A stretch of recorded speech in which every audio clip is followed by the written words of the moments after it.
ನೀವು ಕೇವಲ 42 ರೂಪಾಯಿ ಹೂಡಿಕೆ ಮಾಡಿದ್ರೆ ತಿಂಗಳಿಗೆ ಏನಿಲ್ಲ ಅಂದರೂ 5,000 ರೂಪಾಯಿಯನ್ನು ಪಡಿಬಹುದು.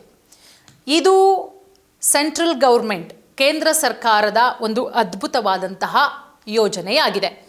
ಏನದು ಬರೀ 42 ರೂಪಾಯಿನ ಯಾವ ರೀತಿ ತಿಂಗಳಿಗೆ 5,000 ರೂಪಾಯಿ ಬರುತ್ತೆ, ಹೇಗೆ, ಎಲ್ಲದರ ಬಗ್ಗೆ ಸಂಪೂರ್ಣವಾದಂಥ ಮಾಹಿತಿ ಈ ವಿಡಿಯೋದಲ್ಲಿ ನೋಡಿ. ನಿವೃತ್ತಿಯ ನಂತರದ ಜೀವನ ಹೇಗಪ್ಪ ಕಳೆಯೋದು ಅಂತ ಒಂದಷ್ಟು ಜನ ಇರ್ತಾರೆ. ಕೆಲಸ ಇರುತ್ತೆ, ಕೆಲಸ ಮಾಡ್ತಾ ಇರ್ತೀವಿ.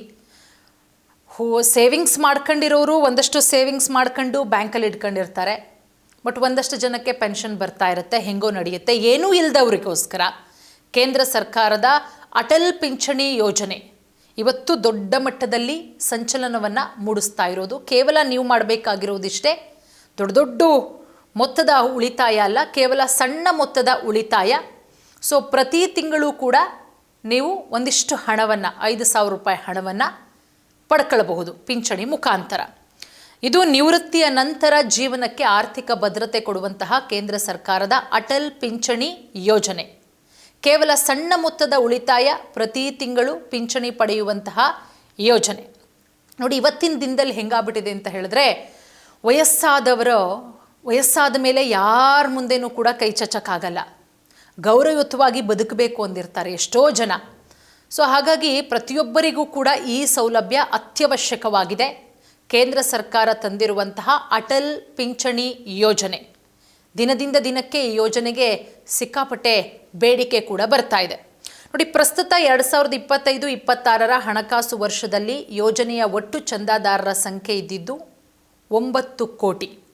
ಕಳೆದ ವರ್ಷ 7.61 ಕೋಟಿ.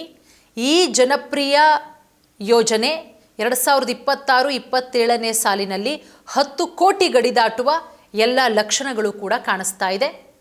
ಪಿಂಚಣಿ ನಿಧಿ ನಿಯಂತ್ರಣ ಅಭಿವೃದ್ಧಿ ಪ್ರಾಧಿಕಾರ ಅಂದರೆ PFRDA ಮುಖಾಂತರ ನಿಯಂತ್ರಿಸಲ್ಪಡುವಂತಹ ಈ ಅಟಲ್ ಪಿಂಚಣಿ ಯೋಜನೆ, ಅಟಲ್ ಪೆನ್ಷನ್ ಯೋಜನೆ ಇವತ್ತು ಅಸಂಘಟಿತ ಕಾರ್ಮಿಕರ ಪಾಲಿನ ಆಶಾಕಿರಣ.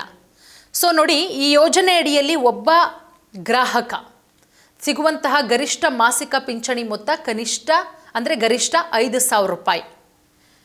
ನೋಡಿ, ಹೇಗೆ ಅಂತ ಹೇಳಿದ್ರೆ ಯಾವ ರೀತಿ ಪಡ್ಕೋಬಹುದು, ಹೇಗೆ ಇದರ ಲಾಭ, ಈ ಯೋಜನೆಯನ್ನು ಯಾರೆಲ್ಲ ಸೇರೋದಕ್ಕೆ ಇಚ್ಛೆ ಮಾಡ್ತಾ ಇದ್ದೀರಾ, ಇವರ ವಯಸ್ಸು ಕಡ್ಡಾಯವಾಗಿ 18ರಿಂದ 40 ವರ್ಷದ ಒಳಗಡೆ ಇರಬೇಕು. 18ರಿಂದ 40 ವರ್ಷದ ಒಳಗಡೆ.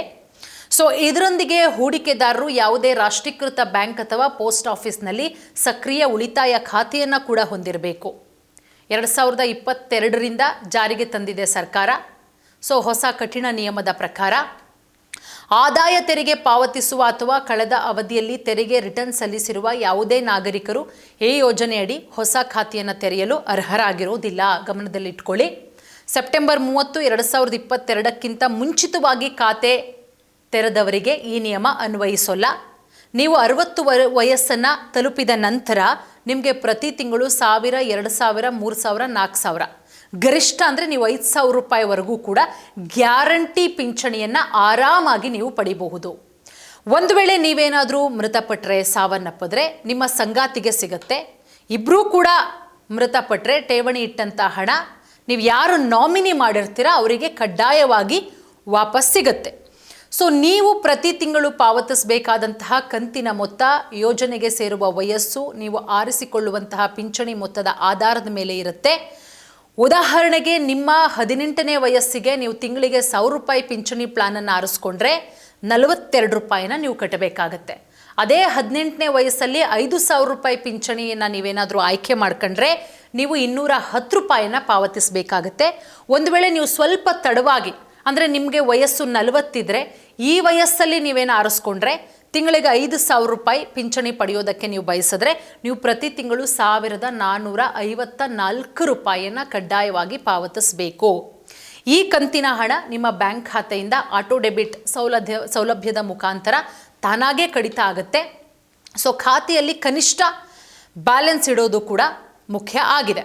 ಸೊ ಈ ಯೋಜನೆಗೆ ಸೇರಬೇಕು ಅಂದರೆ ಇನ್ಯಾಕೆ ತಡ, ನಿಮ್ಮ ಹತ್ತಿರದ ಬ್ಯಾಂಕು ಅಥವಾ ಅಂಚೆ ಕಚೇರಿಗೆ ಭೇಟಿ ಕೊಡಿ, ನಿಗದಿತವಾಗಿ ನೀವು ಕೇಳಿ. ಸೊ ನಿಮಗೊಂದು ಫಾರ್ಮ್ ಕೊಡ್ತಾರೆ, ಆ ಫಾರ್ಮನ್ನು ಫಿಲ್ ಮಾಡಿ ಭರ್ತಿ ಮಾಡಿ ನಿಮ್ಮ ಹೆಸರು ಹಾಕಿ, ವಯಸ್ಸು ಹಾಕಿ, ಮೊಬೈಲ್ ಸಂಖ್ಯೆ ಹಾಕಿ, ಅಧಿಕೃತ ಗುರುತಿನ ವಿವರಗಳನ್ನು ಹಾಕಿ, ನಾಮಿನಿ ಮಾಹಿತಿಯನ್ನು ಕೊಡಿ. ನಂತರ ಬ್ಯಾಂಕ್ ನಿಮಗೆ ಖಾಯಂ ಪಿಂಚಣಿ ಖಾತೆ ಸಂಖ್ಯೆಯನ್ನು ಕೂಡ ಕೊಡುತ್ತೆ.